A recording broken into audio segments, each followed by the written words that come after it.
day 30, and we're not going anywhere. This is the day after the blizzard. It's pretty bad. These cars aren't buried as bad.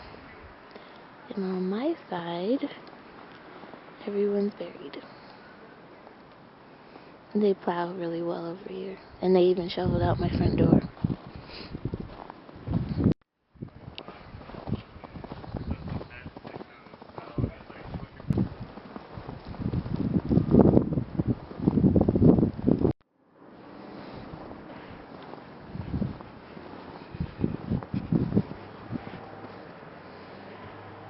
There's my front door.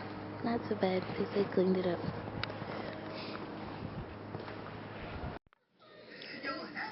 Took me about 2.5 hours, and I got the car cleared off. My daughter helped, and they haven't plowed. They plowed our area, but they didn't plow our street yet. So everybody's been out here digging their cars out.